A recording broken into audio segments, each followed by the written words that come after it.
Arteta! What a strike! What a screamer! Zola! And a fantastic goal! Arsenal back in it!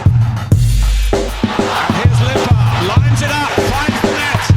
Arsenal in front. Oi! Brush your teeth! This is the Arsenal Vision Post-Match Podcast. My name is Elliot Smith. You can block me on Twitter, Yankee Gunner. I sound like crap, but here's the deal. I'm in a hotel room. I got none of my equipment, but everybody wanted to hear from Clive. Clive, where's Clive? Where's Clive? Well, he's back. I'm not back. He's back. But everybody wants a podcast, so now I'm screaming into Bluetooth headphones trying to do a podcast this way, and that's what you're going to get from me. We're going to do a short one. Just handle some brief topics, including, oi, brush your teeth. Because how awesome was that? Clive's on Twitter, at ClivePAFC. Hello, Clive. Hello, hello. Hello, indeed. All right. Let's not gild the lily. Let's get right into the meat of it. We're winning the fucking league thanks to Adidas. Am I right? Well, I'll tell you what. We've been pontificating for months and months, maybe even years in my case, about our identity and what we stand for and where we're going. And then some kit sponsor brings out a video which I tweeted out, which is probably the most Arsenal thing I've ever seen in years. I mean, talk about capture exactly what the club is all about for people, and particularly for London people, but it also brought in quite cleverly everyone else and said that you can be a Londoner, you're part of this. I mean, I thought it's unbelievable marketing. Unbelievable thing they did there with the accents, and then saving the one accent at the end for the one guy who actually has got a London accent, even though he's from Spain. I thought it was genius, and it really does epitomise why so many people support the club. And it's almost like, okay, if anything, we talk about turning. How many times you heard me mention turning a new page? We've got to get the club turning a new page. I'm not sure a video should be that powerful. It shouldn't be. It shouldn't have that effect. I even liked Mesut Ozil in it, for God's sake. I'm thinking, give him a new contract. I mean, it's that powerful. I forgot the fact. I forgot the fact he can't run backwards. You know what I mean? I sent out a tweet that said, after the fifth time watching it, I'd rotted my brain so much I was ready to give Cola another chance, Ozil a new contract, and was starting to wonder if Liverpool and City were that far out of reach. You know what it did, Clive? So let me just speak as someone who's not a Londoner, not English, not from that area of the world. Great to see what you think. Yeah, brilliant. It did such an amazing job of being very parochial and local, and yet, to me, as a foreigner, made me feel like I was in on the joke, like I was part of it, like I was somehow a Londoner by association to Arsenal. By taking this diaspora of players, this group of foreign players, and giving them those accents and putting them in on the history and having Ian Wright stitch it all together, I felt that I was being stitched into that fabric too in a really powerful and fun way. It's just such a clever way to be local and connect with the local fans, and yet still manage to not feel like it's alienating the global fan base. And I know for some people they don't give a shit about the global fan base, but I think that's a very difficult tightrope to walk, and the video does it so brilliantly, and I'm not even sure entirely how they did. Let's talk about some of the high moments. I mean, one of them obviously is the reference to Rocky Rocastle, especially for a lot of fans who may not have even known who he is, who are being introduced to him by virtue of his inclusion in the video. Were you impressed with the way they did that and called back to a lot of Arsenal history that predates what we might consider the modern era post-Arsene Wenger? Yeah, I mean, this the era they're talking about there, Ian Wright and me are similar ages, right? So the way he looks at Arsenal is the way I look at Arsenal. So that, to me, is what it's all about. So that is obvious, the fish and chip bar, everything about it, that is all around the ground, those areas, all around North London. So that is real North London there. So what it did, it just opened a window to what happens around the ground to people around the world. It's such an important thing because there are so many people that are massively dedicated on Arsenal, read every single word about the club, but are never gonna go to a game, never gonna see what it feels like to be around that area. And I think that was genius because everyone's part of this. It's a club, right? That's what it's all about. And I just couldn't get over how they captured everything that was Arsenal, the diversity of the club. It was just, I thought it was brilliant. And I wish there's some more of those people within the club, because there is the identity. That's what you can sell around the world. That's it. That's what's going to attract people to the club. That's what's going to attract players. Remember, I mean, it sounds corny, right? But just remember who you are. We're not just an investment vehicle. We're a football team, a football club. And this is why people support the club. And without those 30 plus million fans around the world, we're not the same club. It's as simple as that. Yeah, I mean, other than the Rocastle reference, anything you particularly loved? I mean, Tony on a mad Ting and Brush Your Teeth, two of my favorites. Any other meme-worthy or memorable moments for you? No, I'm not. No, I just liked it all, right, Elliot. All right. But I must admit, I am a bit disturbed how much I suddenly like Mesut Ozil all of a sudden. And that let's talk about this. Let's talk about the reputation laundering that went on here. You're the casting agent for this video. How hard must it have been after you've got Lacazette, Aubameyang, and Bellerin, and you're thinking, now I got to find other likable players? I mean, the fact that they're able to put Kolasinac and Ozil, and to some extent Iwobi, who I don't think he's disliked, but he's polarizing. Ozil, very polarizing. Kolasinac, I think a lot of people would be fine with him going. How impressed are you that they're able to sort of launder the reputations of these guys to make you... I mean, people came away from those videos genuinely caring about those players more than they did before the video started. It's not a particularly lovable or likable bunch of players in the squad right now, but this worked anyway. Well, a friend of mine called Rams, he sort of said, he goes, just when I was getting out, they pulled me back in. Right? And it was a bit like that. Many of us have been trying to get out. We've been trying to find ways to rubbish the club, rubbish the manager, rubbish the board. They stick out a 2-minute video, and that's it. We're all looking at our bank accounts. We're going to buy every single Adidas item we can possibly muster, and we can't wait for the launch of the kit. And I tell you what, it'll be flying out of that club shop, right? It'll be flying out of it, and wait till the away one comes out. So, hey, look, we're all addicts, right? Let's be honest, we're all addicts. We all love this. We all love this game. We all love the club, and we moan. Of course, we moan. Some of us get it wrong when we moan. Some of us get it right. It doesn't really matter. I do get it right when I moan, don't I? Yeah. I mean, yeah. Look, I'm trying to say we're all very similar, right? We Mm-hmm. we can't change who we are. And when someone presses that button which says you're an Arsenal fan, well, that's it, and it just comes out. You just can't stop it. So yeah, I thought it was genius. I thought it was real genius. Yeah, I mean, before we move on, I mean, there's a lot of discussion dissecting a kit video, but honestly, since winning the FA Cup, it's the best thing the club has done, so I think it deserves it. I mean, is there a little bit of an irony here that the video is so good, and yet even with this one great thing the club has, that there's still a screw up because it got leaked, or do you think it was leaked intentionally for a particular reason? Who knows? I think Adidas done a great job of covering their tracks up until the last minute with all the various kit leaks that have come along. Hey, look, a leaked video has been watched multiple millions of times. Hey, it's publicity, right? None of it's bad. So, yeah, I don't really care. Sometimes, you know what's funny?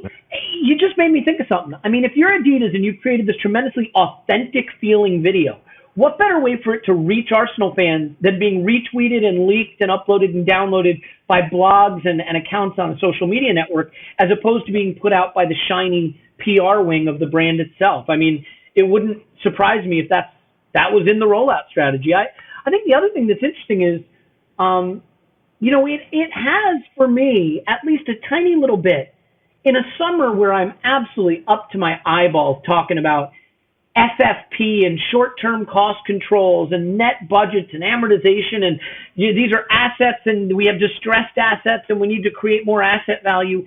It kind of slapped me upside the face a little bit to remember that, like, this is supposed to be fun and about cheering for the team and the community of the fans. And I mean, I know it sounds dumb because at the end of the day, this is a multi-billion-dollar brand launching merchandise, but it did pull me back to something a little bit more innocent about the game. I mean, is that fair, or am I a complete fucking idiot? No, you're not an idiot, but you know, we all have our way of looking at the game, right? And it's all based on our experiences and our exposure to the game. And and you can try to broaden your experience of the game, which allows people. I try and do that so I can articulate about the game I've just seen to people that want to listen, right? So I make an effort to do that. Some people are quite happy just watching their team in their way, and it's absolutely fine to do that. And I just think, in the end, football, okay, it's a multi-billion-pound industry, but at the heart of it, the club has got to be a nice, fun place to be for players. It's got to be a nice place for fans to go and watch, and there's got to be the connection between the two, and we have to enjoy it. We have to sit down and enjoy what we watch, and we've got to feel good about it. And we can talk, we do. We talk about all the analytical side, and we will continue to do so. But in the end, the moments you close your eyes and you remember the moments of the last 5 years, they've all been something good about the football that's made you feel an emotion you did not expect to feel. And that is what it's all about. And it's never more complex than that. And then when you look at the game, how can we get back to a team which allows us to feel some of those things more consistently, so we can understand what they're trying to be. And then when you understand what the club is trying to be, you can reattach yourself to it. And you can say, well, you know what? I know what we're doing. I know what I'm buying in for now. I really do. I'm not just here because I'm addicted, because this is what I do. This is my club, and I can't change it. I'm really invested now because I can see where we're going. I can see what we're trying to be. I can see that they care about me more than they care about the balance sheet. Oh, this is brilliant. So now I'm really going to go to every game. So those Tuesday night games that I weren't sure about, or those Thursday night games, which I hope will go away, I'm going to go. I'm going to bring my mates as well, and it starts to blossom again, right? Really, really quickly for many people who are on the edge, right, of giving their season tickets back, which many did after backing, I'm afraid. So, you know what, Elliot? Well, I know we've spoken about the video, but really the video is a trigger, as a reminder of what this is all about. It should be fun, and you should feel good about it, right? And, enough of that. Yeah, enough of that bullshit. Let's get back to net spend. I mean, seriously, we're 12 minutes in, and we haven't talked once about the economics of a transfer, amortization, any of that stuff. So we got to get into it. Let's talk Wilfried Zaha, who wants out of Crystal Palace and considers Arsenal his dream move. But David Ornstein, the Oracle, has rated the chance of him leaving Crystal Palace at a 3 out of 10 and says that economically he is beyond Arsenal's reach. Let's break this down on a few levels. First of all, let's say the price is like 65 million pounds, 65, 70 million pounds, and the wage is 200 a week. Do you want Wilfried Zaha? Right. So it will probably be, it'll probably be around 60 mil. He's on 130 a week wages, so Arsenal going to have to stick 30 grand on top of that, right, to get him to about the 180 into the Mkhitaryan range, right? So I think Mkhitaryan's about 180 at the moment. So that's the level you need to get him to. So wages isn't the problem, because we've cleared a lot of wages off the books. It's the transfer fee and how we're going to pay it, right? So this looks like a classic move. We can't afford you, Wilf. You need to go out and say you want to leave, right? You need to go out and say, I don't want to stay here, because what that does is that reduces the market. He hasn't quite reduced it by saying, I want to go to Arsenal. I want to go to another club in London. Everyone knows it's Arsenal. Chelsea can't buy. Spurs, they liked him in the past. I just don't see him going there at that number. They seem to have their wide forward areas covered. They're looking at centre midfielders and maybe the odd fullback, if they can turn over Trippier. So really, he's just telling you it's Arsenal. It really is. So for us, it's all about payment plan. Can we beat that price down? I mean, Wan-Bissaka was 70 million, ended up going for 50. The issue is, mate, is that Manchester United got a 25% sell-on clause. So we're helping pay for Wan-Bissaka. We're actually helping that. So I think that's going to be a challenge. So if we can get around that 60 mil, players give out 25% of that.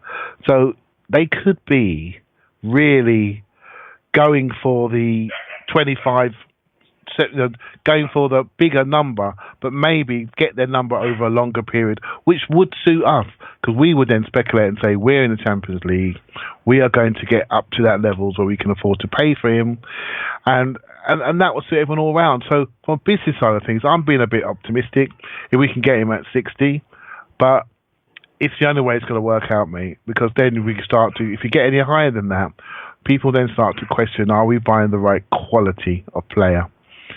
Because there are other players at that price, when it goes beyond 60, that people, maybe like yourself, Elliot, like Nicolas Pepe, for example, come into the argument. Then you say to yourself, okay, Pepe's 23. From a radar perspective, he's got just as much end product. I know it's not in our league, if not a bit more. So you start to then look at other superstar youngsters on the way up around the world that can compete with that price.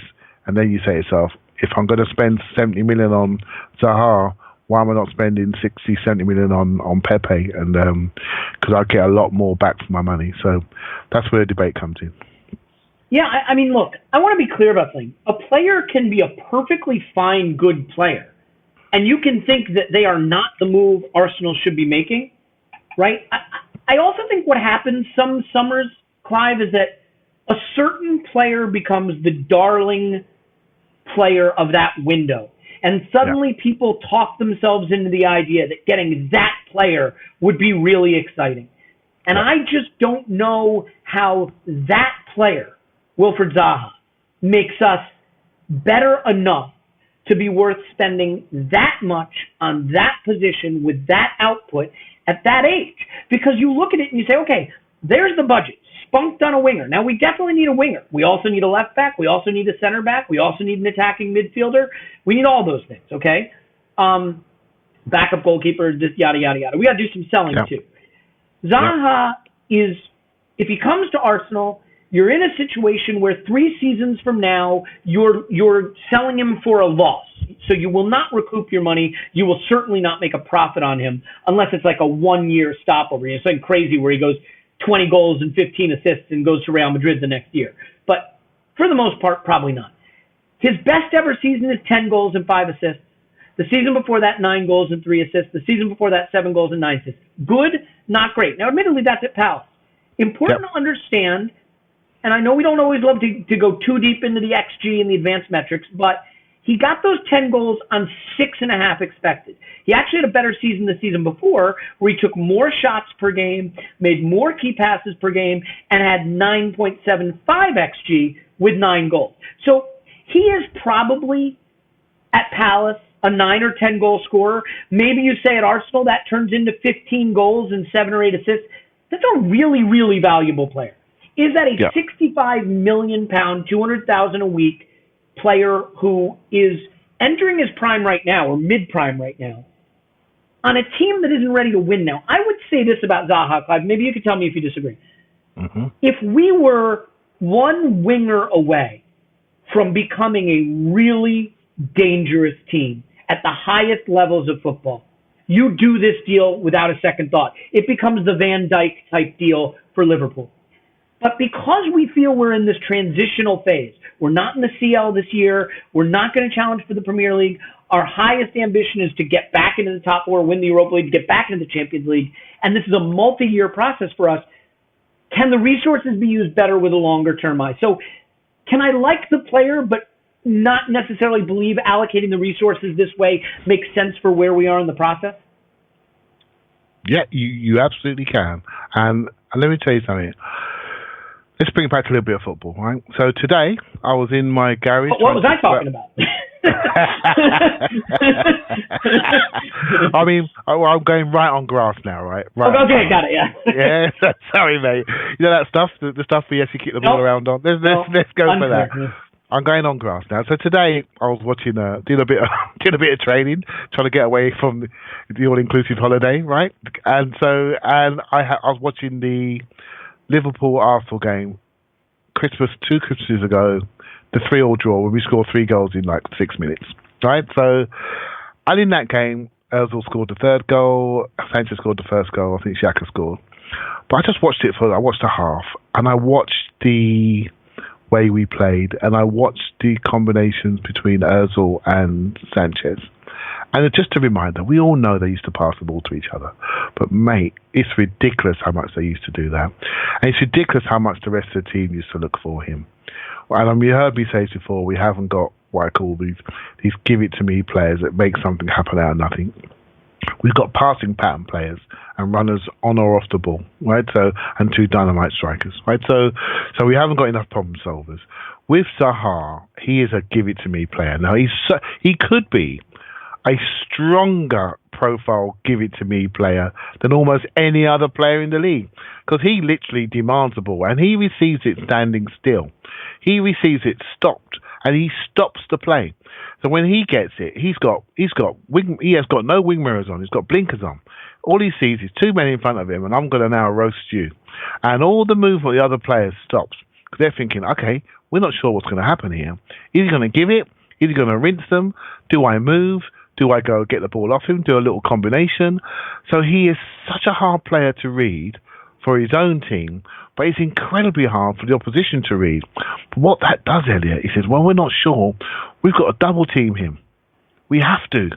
And if you're double teaming him, then we've got a couple of other players that don't mind a bit of one-on-one space. Do you see what I mean? And so from a purely football perspective, I can see it.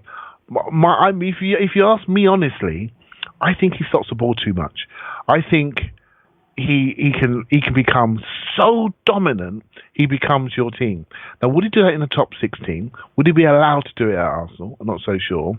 But what I do like about him is his power and his pace. And if he can add some directness to his game and be a bit more of a team player where he won't have to carry the whole team, there could be a side of him that we've just not seen.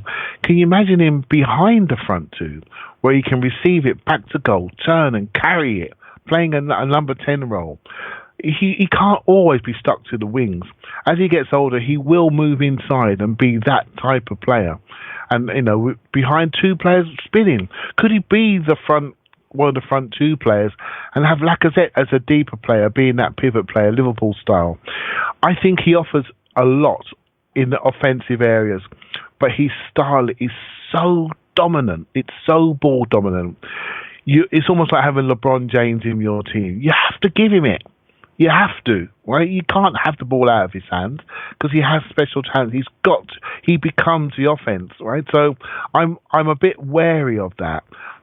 I do like I understand why people question him, and I understand that people might have eyes towards Nicolas Pepe, for example, who's more of a flow-based player. You can go through him. He runs off the ball. He runs through lines. He has a dribbling ability, both sides of the pitch, and will obviously be a centre-forward given the fact he's over 6 foot. And he can finish, and he's going to build up a finishing goal-scoring record. It's going to take his price to Real Madrid, Barcelona, no problem at all. Just a matter of time. Zaha can score. He knows how to shape the game. He knows how to shape the ball into the net. I think it has to happen for him now, and he knows it. It's now or never, or I'm not going to get to the top level. No one's going to take me seriously. He's the best player outside the top 6, without a doubt. Everyone knows it. He plays when he likes in that team. He won't be able to do that at Arsenal. We'll have to play every single week. But I think he'll be burning to prove that the Man United move was not a mistake. It was just a delay, and this is how good I really am. And we just watched that video, right? And we all felt very Arsenal-like. Well, this kid is very much an Arsenal kid, and we signed a young kid from Crystal Palace who was 28 at the time. He ended up being our second top scorer and probably a reason why many millions of fans support Arsenal today in him, right? So who's to know what Zaha could actually do? So I'm open-minded about it, mate. But I do absolutely recognise there will be reservations from many people. And you know what part of it is? Look, we miss an instigator, don't we? We miss a guy who can create an attack on his own. His 3-point-something dribbles per game or whatever it is, we don't have that. We miss that. He is our Alexis Sanchez replacement. He is the give it to him, let him create a mismatch, let him start the attack, let him beat a man and draw defenses out. An Aubameyang could thrive off the space that he creates by beating players off the dribble. Yeah. He could be the Alexis Sanchez. Now, Alexis Sanchez brought with him his own set of problems, right? Too much of a focal point, slowed the ball down, but we don't really play the one-touch passing game anymore anyway, so maybe a player that can get on the ball and go and start an attack could be special. Now, we paid 30-something million for Alexis. Yeah. For Alexis Sanchez from Barcelona, at around the same age, that we're looking to spend double that or more for Zaha. So the question is, can Zaha be as good as Alexis? Well, look, Alexis was a guy who got 24 goals and 10 assists, 13 goals and 4 assists, 16 goals and 8 assists, 19 and 10 the year he left Barcelona. Yeah. But the years just before that, before the Zaha age, he was an 8-goal, 9-assist, 12-goal, 5-assist guy on better teams than Zaha's playing in. So you could say that Wilfried Zaha profiles like a guy who could be on a trajectory to be like Alexis Sanchez was. The question is, do we need that? And I think we desperately need that. So it's just a matter of, in the phase we are building this squad, can we spend this money on him? Or are we going to have him aging on our books, being unmovable, making $200, $250 a week in a team that is trying to be rebuilt? I think in terms of his quality, you can go one of two ways. You can say he's never quite shown that he has elite output, or you could say that the output he has for a bad team profiles like someone who could take an elite step in his prime at a good team. I desperately want us to have a winger who can start an attack, and Zaha is that guy. I wish he was 2 years younger and 30 million cheaper.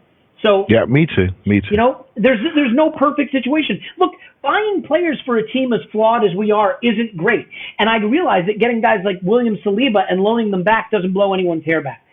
There is a chance that Zaha is the piece that makes our attack work, makes Aubameyang a 30-goal, Golden Boot winner again, but maybe even more. I don't know. Maybe carries him beyond that. So I like the move in terms of the kind of player. I don't know if I like the specifics of the move. Let's move on from Zaha and wrap up with just a little more odds and ends of what's going on out there. And I think that there's a couple of things going on. So the first thing I just want to ask you is, given that we're into late June, beginning of July, are you prepared to be concerned that there has been no movement in or out? No, because no one else is doing much, to be honest, are they? Manchester United had Wan-Bissaka wrapped up from January, so they're just about getting over the line now, right? So Chelsea obviously can't do much. They've just signed on a player in Kovacic for 40+ million. I mean, wow. Real Madrid must be laughing themselves to sleep because he's a good player, but because he was registered, Chelsea can sign him because he registered last year. So they have to have that midfielder in the squad because they've obviously lost his cheeks. So suddenly that price goes up and Chelsea have to bite that bullet. But because they're getting paid for Hazard, they can afford to, right? Unlike us when we lost Ramsey, but let's not go over it. So I'm not too concerned, right? I'll tell you why I'm not too concerned. Well, obviously, we all like to see players coming because it makes us feel good, right? So we want to see players coming, and the sooner we see the players coming, the sooner we can understand what sort of club we are and what sort of strategy we're trying to achieve. Great. That's selfishly looking at it. But what let's think back a little bit. This is the first Stan Kroenke summer. This is the first Raul summer. This is the first Emery true summer, let's be honest. And let's see what this club is all about. Let's see how they negotiate. Are they going to do the stupid things like a mate of mine said to me, Celtic won 25 million for Tierny, so Arsenal bid 7. And then we got to 9. And it's like, oh, for God's sake. We've always done that. That's why we didn't get Gary Cahill, because we offered something like 2.3 million. I mean, you went to Chelsea for 7, ended up being a stalwart for 8-9 years. I mean, it's just ridiculous, right? That's what we've done. So are we the same stupid Arsenal that the agents laugh at? Or are we really being hard-nosed in the market and really trying to drive bargains? We don't know, but I'm looking and seeing if there's something there. My suspicions tell me that we're not as smart as I like to think we are. Right, so and we have got a lot of new people trying to establish themselves in their roles and responsibilities, and that may not be making decision making as smooth as it could be. Politically, we've seen dead bodies roll out the building, and and now we've got someone in charge that nobody knows with a gravelly voice. So, hey, I'm not sure, Elliot, to be honest, where we're going, but I'm not throwing myself off a deep end yet because these are all new people doing a new job, trying to present a new face and a new club to us. I want to give them a chance. As it gets closer to the end of the deadline, if we're sitting there and Mustafi's in the new kit and El Neni's still got his number 4 and Jenkinson's got a new contract, then we might have a different conversation, right? We might need a whole new podcast for that alone. So, but let's see where we go, where we end up hopefully seeing some of these players go out the door. How important is it in your mind to have the core group that's going to be there for the season, given the difficult start to the season that we have, be on the American tour? I know you said something last week about the difficult games that we have, and I actually think they're good games to have, and because a lot of those. Can I just stop you for a second? Just for 1 second. I think they're great games to have. I was talking in terms of, will fans be hysterical in reaction to them more than are they good games for the team to prepare? I think they're great games for teams to prepare because what you get to see, you get to, come on, we're not in the Champions League, so we're rubbing shoulders with Champions League teams. We can see some of their younger players, right? The ones that are behind the top boys. Because what happens when you're playing Barcelona and half their players are at the Copa America and various other cups are going on right now, they're not going to play all of their best players in those games. I mean, Barcelona maybe not be the best example, but you know what I mean. Because those players are well sought after internationally and they need to be rested. So you are playing younger players. So you get to see more about the fabric of the club. We get a chance to see our younger players versus good younger players and good experienced players when the opportunity comes. I think it's a great chance to have a look. I don't worry about pre-season from the results perspective. I worry about how we look and what players we've added and how they're being integrated. And can I see any progression from some of the younger players that were there the year before? Because younger players progress really quickly. You know, they fill out quickly. And, you know, I'm looking at Willock, I'm looking at Amici, who was only not been seen by so many because he had injuries at the start of last year. Otherwise, we'd know about him already. And that could be a new player for us to really get into in the next month or so. So I'm looking forward to that. I really am. And I'm not worried about the results. I'm not worried about the difficulty of the games. I think we'll be fine. We'll do just enough. I think the Barcelona game will be interesting, the last one. I think that'll be really interesting to see what sort of team we play against and how we do in those games. I think they'll all be interesting, but I am a pre-season fan, right? I really am. So I think you can learn a lot about what a manager's trying to implement, how players are trying to jump up the hierarchy of the dressing room.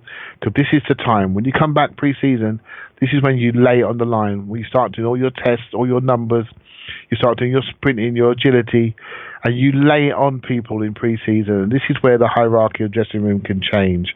And every pro knows it. That's why half of them are all on holidays doing their running right now. So, mate, I can't wait. I can't wait for it. And I'm not remotely concerned about the results that could go wrong. Are you going to drag your lazy ass? I know you just got back from holiday. Are you ready to drag your lazy ass to Los Angeles and meet up for a podcast? My daughter's moving out there, and I thought about it. And she's moving out, but she's literally moving out next week. I don't want to turn up like a week later. Well, you don't have to see her. Why would you see your daughter? You're out there to see me and Andrew. We're doing an Arscast in Los Angeles live. But I must admit, the Barcelona game came up, and I thought, I could go and see that one. That's easy for me. All right, so I think I will go to Barcelona and the Emirates Cup, and that may be it for me.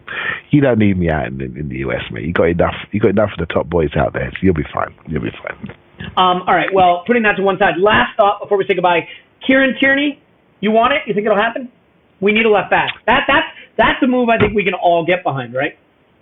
Yeah, he's a good player. He's very quick, very, very aggressive in the tackle, and very proactive running off the ball. So, And I've looked at his numbers. I'm getting like you, Elliot. I've looked at his numbers. His crossing numbers are far superior to Kalashnik.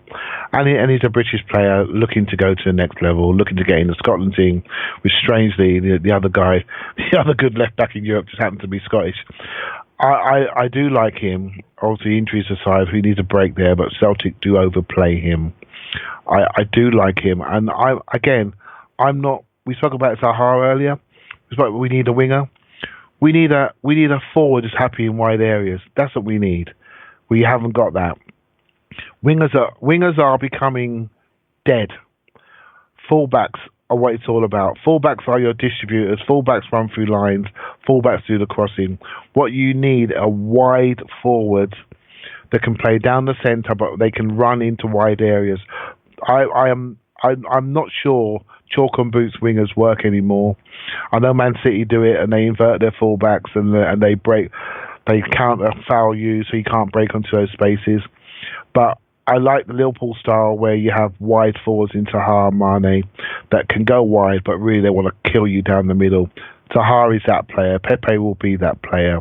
And you start wide, but you come in and you create a space for your fullbacks to drive into. We could potentially have two very good driving fullbacks in Tierny and Bellerin, who absolutely are massively proactive and quick to get into those spaces to receive the ball on the run and deliver. So, having two good fullbacks now is vogue, and those two would do for me, no problem at all. I couldn't say it better. And I think we can leave it there because, frankly, nobody wants this audio quality going on much longer. Clive, I apologize that your return to the pod had to be marred by my, just my presence generally, but my audio quality. So I appreciate you tolerating it. No, don't be stupid, man. Thanks very much. I don't know any other way to be. I'll tell you what, I got loads more in my head, but I know you're working, but hopefully do another one next week and I'll get it out. Ruin my secret. Nobody knows I do that. But yes, I am doing it. But look, we got lots of fun stuff coming up. We got the live Arscast that I'll be a part of in LA. I can't wait for that in July, which is like days away, incredibly, coming up. So there's lots of information coming out about that. Looking forward to it. We will have more podcasts with Clive, and Tim's coming back after the Copas, the World Cup and the Copas end. So look forward to that. Paul will be back as well.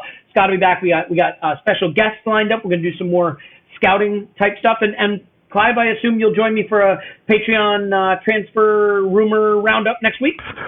Yes, mate. I am up to date. I have plenty of time to read, so bring it on when you're back. Good. Well, you sound rested and refreshed and brilliant as ever. Clive's on Twitter at ClivePAFC. Thank you, Clive. Thank you very much. My name's Elliot Smith. You can block me on Twitter at Yankee Gunner. Give us a 5-star review right now. Things about Tim, Scott, Paul, anyone except me, please. I can only take so much. All right, you know what? We're going to take a break. Thanks for tolerating terrible audio. We'll be back to talk to you more after Arsenal 10, transfer window nil.